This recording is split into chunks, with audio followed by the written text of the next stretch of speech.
favorite K-pop group mo? 17. Ikaw? Ano, 17 favorite boy group ko. Mostly girl groups. Mga university students ba mo? Oh, okay. Mga university students mo? Okay. So, naday ko ginabaligya. Mauni Asa na? ang new orange Apple laptop with a new M5 chip. Tanawa. M5 chip. M5 na chip na siya. Wait lang ha. Cheap Globers. Mauni. Tatawa, i-feel siya kung unsa siya ka premium. Parang normal lang man yan. Dili. Same naman, uy. Sa kakusog ani nga laptop apil inyong grades mahatak. Ganun siya kakusog nga laptop. So, ibaligya na ako ni sa inyo. Ang original price ani kabalo mo pila? Pila lang. 120,000. Pero ibaligya na ako ni sa inyo for only 10,000. Wow. Grabe. So, steal na siya. It's such a steal. Aha, mag-steal ya.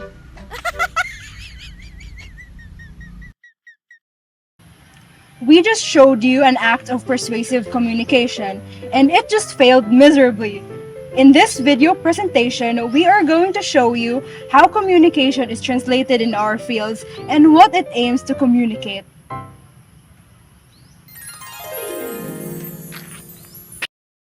Hi, it's me, Gwen. I am a third-year architecture student of the UP Mindanao. And for today, I will discuss to you the concept of rhetoric in my field as an architecture student.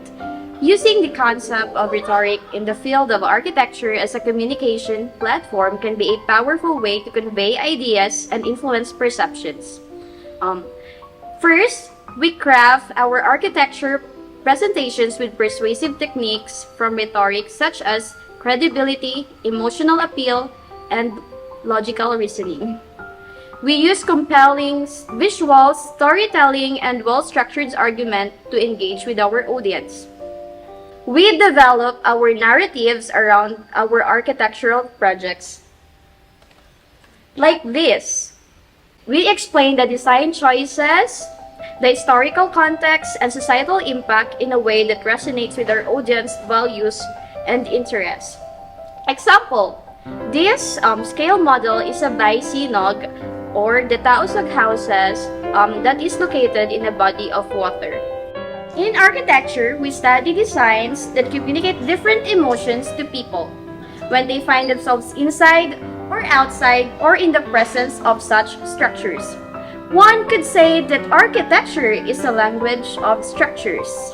For example, some museums are designed to make you feel calm emotions, and this is done by filling it with calm colors like blue or white.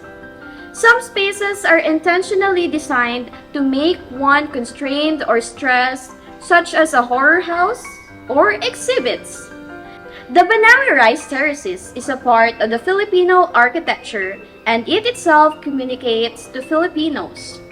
The structure of the Banawi Rice Terraces also communicates societal hierarchy.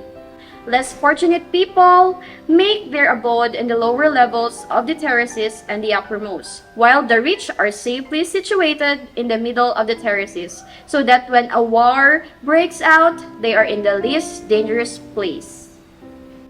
These stairs, for example, it communicates that I have to go down. There you go. Hi, I'm Jaisal. Hi, I'm Yehoshua. And hi, I'm Francis. And for this segment of the video, we will delve into the world of words.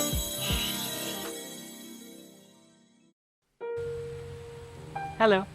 So before my peers try to explain the specifics of creative writing as a craft and what it communicates, I want us to take a look at the statement by the Canadian communication theorist Marshall McLuhan when he states the medium is the message. So the medium is the message. What does this mean? That is to say, the message or the information of a content is shaped by the form it takes place. Let's take this proverb, for example. To a man with a hammer, everything looks like a nail. We could further propel this adage and also say, to a person with a pen, everything looks like a sentence. To a person with a camera, everything looks like an image. To a person with a computer, everything looks like data. Writers, on the other hand, communicate in the realm of ideas and wordplay. The language we use highly depends on the genre, stylistic choice, or the type of medium our storytelling represents. There are also different artistic movements that propel our stories forward, whether that be classical, romantic, realist, or postmodern. These are some of the ways writers can interpret and in turn react to different movements or parts of history. And since this is a written form of artistic expression, the audience or readers that consume the content doesn't have to be in a specific period in time. For example, we can take Shakespeare's plays or Jose Rizal's notes and novels and still gather some valuable information and stories even without having any relation to the political and societal climate of their time. We are still a part of these grand stories. It calls to ponder about the nuances of life, whether that be fictional or not. That is what makes it rhetorical. Despite literature being a one-way form of communication, what gives the audience feedback is by its ability to create discourse, with imparting thoughts, ideas, messages through a relationship or an internal dialogue with a text.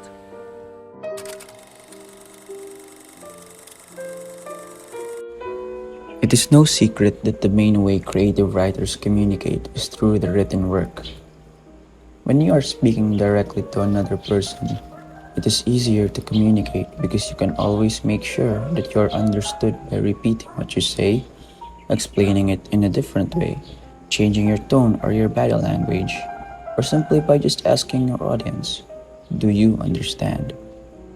But in writing, those factors are removed.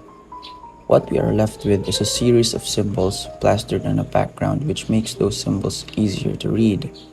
Without visual feedback, it gets hard to maintain the attention of the audience. To compensate for this, creative writers use unusual language coupled with writing techniques that makes the reader be immersed in what we have to say in the paper. For example, let's take a look at this paragraph.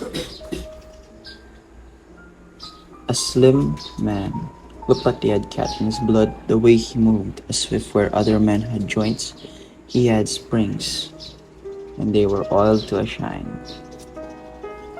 Now, if we take this literally, the author is literally saying that he has cat in his blood. But the author is implying here that the character has such athleticism that he describes him as moving like a cat and having springs instead of joints. These techniques are called figures of speech that we use to immerse our readers in the page. Now imagine what would happen if the author just said or just wrote, "He jumped high." It doesn't really do much for the imagination, does it? Without these techniques, it is hard for the reader to imagine a world just by reading, thus proving communication ineffective. Since for me, the point of communication in writing is to make the reader see what you see, and not just see, but also hear, taste, and to feel. Creative writing seeks to communicate the language of emotions. Through various forms like prose and poetry, and genres such as fiction and nonfiction, creative writers aim to persuade the reader into sharing the emotions expressed in the text. For instance, a poem about childhood may evoke nostalgia, while a book highlighting injustices can prompt readers to support a cause. However, since most creative writing exists in written form, excluding folk literature and audiobooks, the reader's analysis may be influenced by their reading of tone and personal bias. This can lead to different and even contrasting understandings of the writer's intentions, although this is not inherently a negative aspect. And so, this means that each genre tells their stories in a specific way to create a certain emotional or intellectual response to the audience. The digitalization of literature and art in the modern world further heightens this. For example, Insta poetry. It became a trend to showcase poetry with art or images which speaks of the state of the modern psyche, how we think in our modern realities.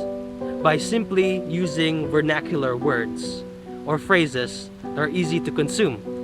This gives it off as a feature of brevity so that it can align with the short attention span of users in social media. Isn't that amazing how technology or popular culture affects how art is created, how writings are written? So instead of physical books, there are now light novels and fan fiction through online platforms like Wattpad that update stories chapter by chapter every week or month or so. So imagine, some would call it fast food literature. Although that's kind of degrading, but you could see it that way. That modern, no modern novels or fan fiction is basically fast food literature. So it seems that the culture of the time influences the manner of which content is consumed. That's not to say there's no more space for classical or old literature. It means that writings are now more easily accessible by the masses. And this shift in practice changed what is being communicated. A world hyperfixated by technology and boundless information creates stories that reflect its time.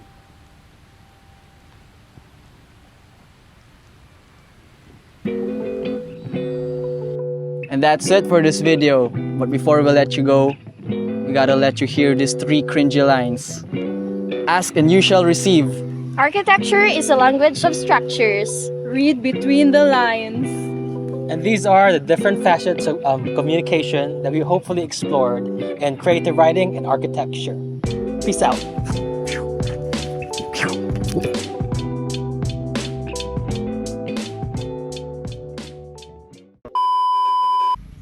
And that's the importance of a good communication. Oh my God! Ano sabihin ko nun? Amin na. Ikat na lang, cut. In architecture,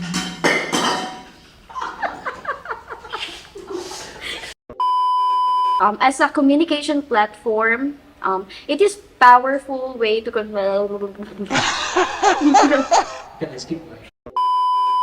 One could say that architecture is a communication of structures. Huh? Communication of structure? Wait, let's.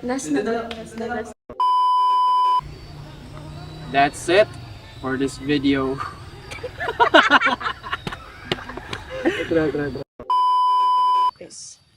Okay na ba? Sabi go lang. Naka-record na? Alright, go. Hi, I'm Jaisal. Hi, I'm Yoshi. And I'm Ultraman. You had to do it, bro. You really had to do it. Okay. Okay. Ito.